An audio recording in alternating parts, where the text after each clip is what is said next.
I want to bring in our panel today. Here to discuss, attorney Barak Lurie.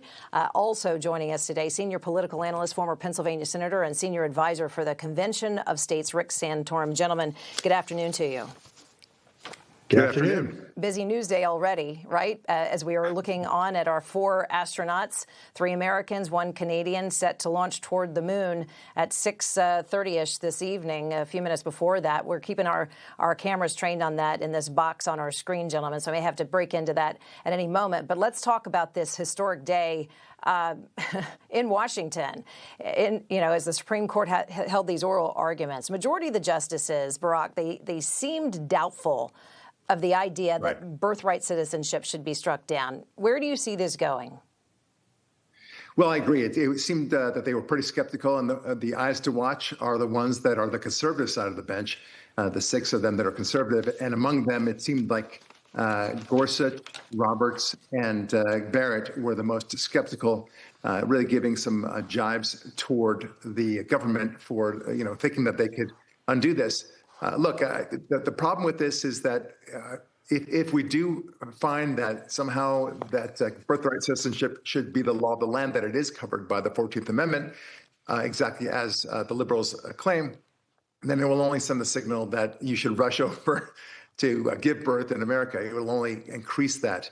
That's a concern that I have. I think a lot of Americans have. And one of the challenges here, and I don't think it was really raised very much in the oral arguments, I've yet to hear the entirety of it all, but one of that things change. The reality is that a lot more people are able to come to America. They come through planes. We didn't have planes back in the original days.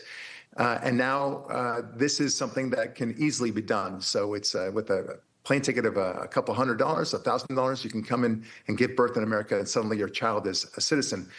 So at the same time, it's kind of interesting because on the one hand, liberals will argue that the laws regarding the Second Amendment should be changed because things have changed so much. But when it comes to this, they're suddenly originalists. So interesting dynamic. It is fascinating to watch. And the legal back and forth, the legal maneuvering got intense at times.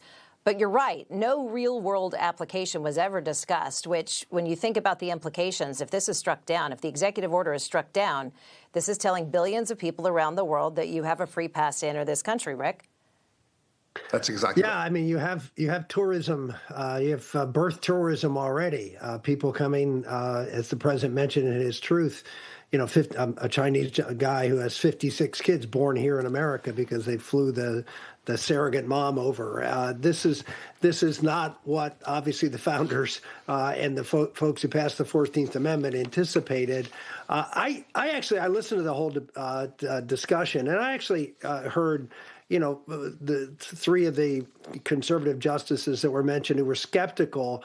I mean, I can certainly see in their questioning that there may be a line they're willing to draw instead of maybe not giving the president a complete victory, saying it's not, not everyone who's a domicile, but maybe pulling out certain cases and saying that, this is something that things have changed. It is funny that the left, who believes in a living, breathing Constitution, as society changes, the Constitution needs to change, are now stuck in the 1880s and with a decision that was completely different than what the world is like today. So I think it's going to be more of a dynamic case than people give it credit for. I think you might see a very, very confusing and chopped up decision.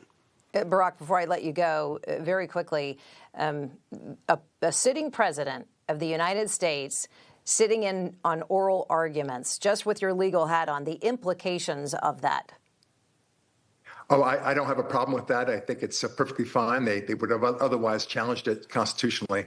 There's nothing inherently wrong about doing that. I don't know that President Trump did anything to browbeat them with a look or otherwise say anything otherwise caustic. There's no pressure here whatsoever. So oral arguments are just to kind of hear out the issues and not to actually make a firm decision. So I think it was fine. I actually respected that idea. I think he wanted to show how important this decision would be. Trump v. Barbara, his name's on the case. I think he can probably sit inside and listen to the oral arguments. Gentlemen, thanks. Barak Lurie, we appreciate you stopping by. Rick, stick around for our next segment here. Appreciate the conversation, as always. Information. Truth. is freedom. Is Newsmax. It's real news for real people.